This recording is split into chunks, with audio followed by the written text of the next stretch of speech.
করার পিছনে যুক্তিটা কি সেটা দিতে হবে। আমি কইছিলাম যুক্তিটা আমি দেব। তো ক্যারা উঠলে বুঝছেন তো কোন ক্যারা, ওইটাই। ওই ক্যারাতে মানুষ যেমন উত্তেজিত হইয়া যায়, তেমন বিএনপি 2025 সালে খুব উত্তেজিত হয়ে উঠছে। এই উত্তেজনার স্বপ্ন দোষ হবে 2026 সালে। আমি বানাইয়া কিছু বলতেছি না। বিএনপি মানে জিয়াউর রহমানের আদর্শের বিএনপি আমার খুব পছন্দের দল। আর হাসিনার ফ্যাসিস্ট আগ্রাসন থেকে সবচেয়ে বেশি মাইর খেয়া কিচ্ছু করতে না পারার দল হইল বিএনপি। এরা মাইর খাইছে ছাত্রদের কারণে, আজকে তাদের জীবন বাঁচাইতে পারছে। দেখেন রিজভি ভাই কি ভেঙে, বিশেষ করে স্কুল কলেজের মাসুম বাচ্চারা নিজেদের জীবন দিয়ে রক্ত ঝরিয়ে আমাদের কাজকে মুক্ত করেছে, গোটা জাতিকে মুক্ত করেছে। আমি আজকে সেই সমস্ত মাসুম বাচ্চা, স্কুল কলেজের সে সমস্ত ছাত্র ছাত্রীদের যাদের শহীদী আত্মত্যাগের মধ্যে দিয়ে আজকে গোটা জাতি মুক্তি লাভ করেছে এক ভয়ঙ্কর ফ্যাসিবাদ থেকে, সেই সব শহীদদের প্রতি আমার গভীর শ্রদ্ধা জানাচ্ছি।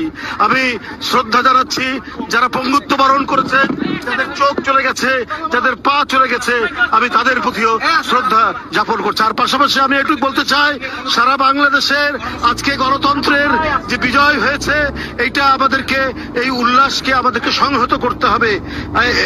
আর যখন হাসিনা ছাত্রদের হাতে জয় বাংলা হইল, তখন বাইর হইয়া বাঘের মতো গর্জন করা এই দলের নাম হইতেছে বিএনপি। যারা এদের জীবন বাঁচাইলো, যাদের জন্য খালেদা যে আজকে তার ছেলের বাসায়, যাদের আত্মত্যাগে আজকে বিএনপি নেতাদের এত লম্ফজম্প, তারাই নাকি আবার আন্দোলনের মূল মাস্টার মাইন্ড। বাংলাদেশের মানুষকে 16 বছর ফ্যাসিবাদের থেকে বাঁচানোর কি করছে বিএনপি? বাঁচাইতে পারছে? 1/11 ঘটানো বন্ধ করতে পারছে? তখন তো ক্ষমতায় বিএনপি জানো পারেনি। বাংলাদেশের উপরে যাইতে বসে এই ফ্যাসিবাদী শাসন, এইটা থেকে মুক্ত করার জন্য বিএনপি কি করছে? তাও ওনারা বলেন ওনা মাস্টার মাইন্ড। তাও অনেকের মধ্যে একজন না, অন্যতম না, একমাত্র মাস্টার মাইন্ড। শুনেন, 16টি বছর ধরে বিএনপিকে নিশ্চিহ্ন করতে চেয়েছে হাসিনা, আর জনাব তারেক রহমান কি বিচক্ষণতার সঙ্গে বিএনপিকে রক্ষা করেছে। শুধু রক্ষা করেছে এটা বললে ভুল হবে। কার্যকর আন্দোলন গড়ে তোলার জন্য যা যা করা দরকার, এই আন্দোলনের একমাত্র মাস্টার মাইন্ড হচ্ছে জনাব তারেক রহমান। এটা যদি কেউ ব্যাখ্যা করে বুঝাতে হয় তাকে, তাহলে একটু অসুবিধা। এই কথায় এখন আর হাসি পায়। আমি হাসে কি করব? পাবলিকই তো হাসতে হাসতে শেষ। তো বিএনপির কাছে আমার প্রশ্ন, আপনারা যদি আন্দোলন মাস্টার মাইন্ড হবে, তাহলে আপনাদের 31 দফার একটা দফাতেও এই জুলাই আগস্ট বিপ্লবের আন্দোলনের শহীদদের, আহতদের নিয়ে কোনো দফা নাই কেন? 1971-এর মুক্তিযোদ্ধাদের নিয়ে তো 21 নম্বর দফা আছে। তাদের তালিকা করবেন, স্বীকৃতি দেবেন। 2024-এর স্বীকৃতি কোথায়? তাদের পুনর্বাসন কোথায়? ভুলে যান না, এটা আপনাদের 2001-2006-এর অ্যানালগ দেশ না, এটা প্রযুক্তির বিশ্ব। নির্লজ্জভাবে আন্দোলনের ক্রেডিট নিবেন, আবার এইভাবে ধরা খাইবেন, আবার ক্ষমতায়ও যাইবেন। এত খাইতেছেন কেন বাবারা? খাইবেন ভালো কথা, খাওয়ার জন্য তো চাষাবাদ করা লাগে। ছাত্রদের কি হালের বলদ পেয়েছেন যে তাদের ময়দা খেতে চাষ কইরা ক্ষমতা যাওয়ার স্বপ্ন দেখবেন? এই স্বপ্ন আপনার স্বপ্ন দোষ হবে 2026 সালে। চলেন দেখি। 2026 বাংলাদেশের জন্য খুবই জটিল, খুবই কঠিন, খুবই অনিশ্চিত একটা বছর হবে। বাংলাদেশের মানুষকে হাসিনা সরকার উন্নয়নের যে মূলা দিছিল, ওই মূলা ক্ষেত দেখা 2021 সালে আমাদেরকে অনুন্নত রাষ্ট্র থেকে উন্নয়নশীল রাষ্ট্রের মর্যাদা দেওয়া হয়েছিল। মর্যাদা না, কিন্তু এই উন্নয়নশীল রাষ্ট্র হিসেবে বাংলাদেশের জন্য অপেক্ষা করতেছে কি কঠিন চ্যালেঞ্জ। সব চ্যালেঞ্জের কথা আজকে কমো না, তবে আমরা মাঝে মাঝে বিএনপির এইভাবে পরীক্ষা নিব। আপনাদের প্রথম চ্যালেঞ্জ হইলো না, সব চ্যালেঞ্জের কথা আজকে কমো না, আজকে কয়েকটা চ্যালেঞ্জের কথা কমো, বাকিগুলো খুঁজে বের করেন। আপনারা তো বহুত বুঝেন, সবার থেকে বেশি বুঝেন। আমাদের প্রথম চ্যালেঞ্জ হলো 2026 সাল থেকে আমরা ইউরোপিয়ান বাজারে জিএসপি প্লাস পাবো না। জিএসপি হইলো সেই মেকানিজম যেটা দিয়ে ইউরোপিয়ান বাজারে আমাদের পণ্যের, বিশেষ করে গার্মেন্টস এর শুল্ক মুক্ত প্রবেশ নিশ্চিত করা হয়। এর মধ্যে অন্যতম হইল তৈরি পোশাক শিল্প। 2026 সালে জিএসপি প্লাস পাওয়ার অন্যতম শর্ত হইল সুশাসন, কলকারখানার শ্রমিকদের অধিকার নিশ্চিত করা।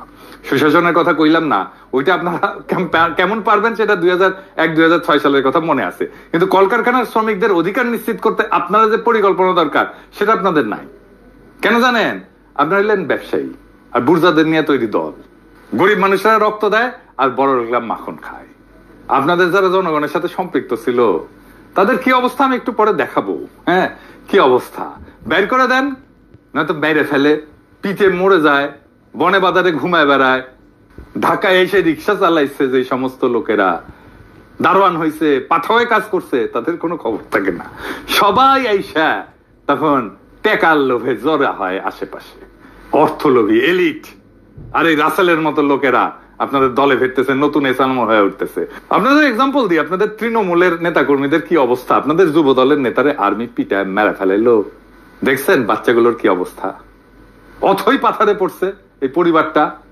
ভাই এই দলের রাজনীতি করেন, এই দলের আমার পেজে ধাপায় পড়েন জিজ্ঞাসা নিয়ে, এই পরিবারের খোঁজ দিয়ে আমাকে জানান, এই পরিবারের সব দায়িত্ব আমি নেব। জি না, আমার টাকা নাই, আমি বড় লোক কেউ না, আমার বাপের জমিদারি ছিল না, ভিক্ষা করবো সবার কাছে, আমার ভিক্ষা দিতে কোনো গ্লানি নাই। একটা লোক সারা জীবন বিএনপির রাজনীতি করে গেল, আর্মির পিটানিতে জীবন গেল, তার পরিবারকে বাঁচানোর জন্য পিনাকি ভিক্ষা করবে, আর পিনাকি শেষ জীবনে অপবাদ নেবে যে ভিক্ষা করার টাম করে কোটি কোটি টাকা আত্মসাৎ করেছে। আমি এগুলো জানি, হ্যাঁ এগুলো জানি, এটাই বাংলাদেশ। হ্যাঁ বুঝছাও। যাই হোক, আমার খোঁজ দিয়ে এই পরিবারের দেখভাল করার দায়িত্ব যেন আমাকে দেন খোদা তাআলা, এই তৌফিক যেন দেন, ওনার পরিচয়টা দিয়েন, আমার সাথে যোগাযোগ করাই দিয়েন। এই বিএনপিতে অলিগার ভিড়তেছে না, এদের টাকা কামানোর একমাত্র উপায় হইল শ্রমজীবী মানুষের শোষণ। এরা তো শ্রমিকদের বেতন দিবে না, কলকারখানায় উন্নত কাজের পরিবেশ তৈরি করবে না, কারণ এইগুলা করলে তো টাকা কামাবে কেমনে। তাই আমরা বিএনপির ক্ষমতায় আসলে জিএসপি প্লাস পাবো না, লিখে রাখেন। আর আমরা ইউরোপিয়ান বাজারে আমাদের যে অ্যাডভান্টেজ ছিল, পণ্যের যে অ্যাডভান্টেজ ছিল, আমরা যে দাম দিতে পারতাম সেটা আমরা দিতে পারবো না, সেটা হারাবো, লিখে রাখেন। আর একটা চ্যালেঞ্জ হলো 2026 সাল থেকে আমাদের উপর আন্তর্জাতিক কপিরাইট আইনের প্রয়োগ শুরু হবে। এর মানে কি জানেন? সবকিছুরই কপিরাইট আছে, বুঝছাও, সবকিছু ওই কপিরাইটের ফ্রি দিতে হয়। বইয়ের যেমন কপিরাইট থাকে, আমি অবশ্য বইয়ের কপিরাইটের ফি পাই না, আমি কপিরাইট ছেড়ে দিচ্ছি। সেজন্য দেখেছেন না মেলা বই আবার ছাপা হয়ে খালি বিক্রি হয়, কিন্তু এটা পয়সা কালে আমি পাই না। এইরকম কপিরাইট আছে পৃথিবীর সব জিনিসের উপরে, ওষুধের উপরে আছে। এই কপিরাইটের যখন প্রয়োগ শুরু হবে তখন ওষুধের কপিরাইটের ফি আমরা এখন দেই না, সেজন্য আমাদের দেশে ওষুধের দাম কম। এই কপিরাইট আইন প্রয়োগ শুরু হলে প্রথম ভিকটিম হবে আমাদের ওষুধ শিল্প। আজকে গরিব মানুষ যে ওষুধ 10 টাকা দিয়ে কিনে খেতেছে তার দাম হবে 500 টাকা। আমাদের যখন ওষুধ উদ্ভাবনের যে সূত্র, তার জন্য রয়্যালটি দিতে হবে, কপিরাইট ফি দিতে হবে। অলরেডি আসন্ন দাম বাড়ার সাথে মানুষের অভ্যাস তৈরি করে নেওয়ার জন্য আইএমএফ ওষুধের দাম বাড়ানোর জন্য পরামর্শ দিয়েছিল এবং ভ্যাট প্রয়োগ করছিল। আমরা দাম বাড়িয়ে দিয়েছি, সরকার তাৎক্ষণিক সিদ্ধান্ত বাতিল করছে, আমরা ধন্যবাদ জানাই। অবশ্যই এইরকম জনমুখী সিদ্ধান্ত বিএনপি নিতে পারবে না, কারণ তাদের তো ব্যবসায়ী ক্লাবকে টাকা কামানোর ধান্দা করে দিতে হবে। অর্থাৎ বিএনপি ক্ষমতা আসলে 2026 সালে ওষুধ রপ্তানি বাদ দেন, দেশের মানুষকে কম দামে বা এখনকার দামে ওষুধ সরবরাহ করতে পারবেন না আপনারা। দেখেন আব্দুল মুক্তাদির কি বলেন, উনি ইনসেপ্টা কোম্পানির মালিক, আমার কালে বস ছিলেন ক্ষুদ্রকালে। 26 এর পরে আমাদের দেশে আর প্যাটেন্টেড ওষুধ তৈরি করতে পারবো না, সেগুলির জন্য আমাদেরকে রয়্যালটি দিতে হবে এবং অনেক ওষুধের দামই এমন হতে পারে, যেমন একটা এক্সাম্পল দেই আপনাদেরকে, আপনারা যদি হেপাটাইটিস সি এর আমরা যে ওষুধটা বাংলাদেশে তৈরি করি সেটার দাম হলো মাত্র $6, আর সেটা বাইরে বিক্রি হয় $1000 একটি ট্যাবলেট।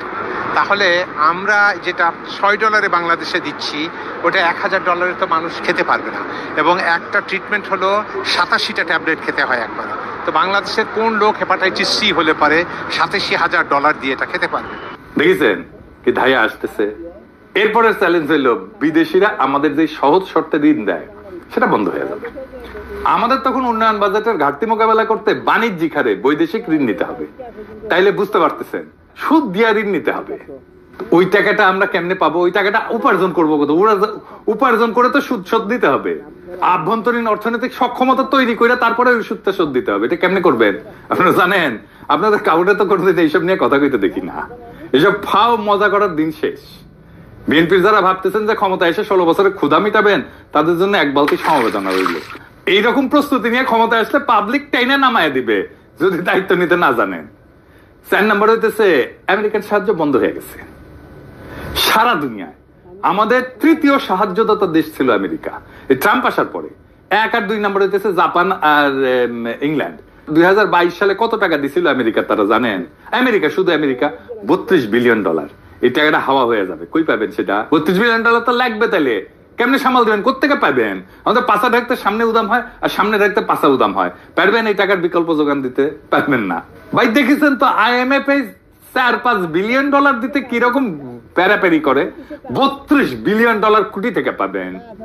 তবে এইসব চ্যালেঞ্জের সমাধান আমাদের জানা আছে, কারণ আমরা গত 10 বছর যখন হাসিনারে খেদানোর আন্দোলন করেছি তখন আমরা এটা নিয়ে কাজ করে রাখছি, ঠিক করে রাখছি হাসিনা জয় বাংলা হইলে আমাদের কি কি করা লাগবে, এই সংকট মোকাবেলা করার জন্য কি কি করা লাগবে সেটা আমাদের প্ল্যান করা আছে। তার প্রথম পদক্ষেপই ছিল প্রফেসর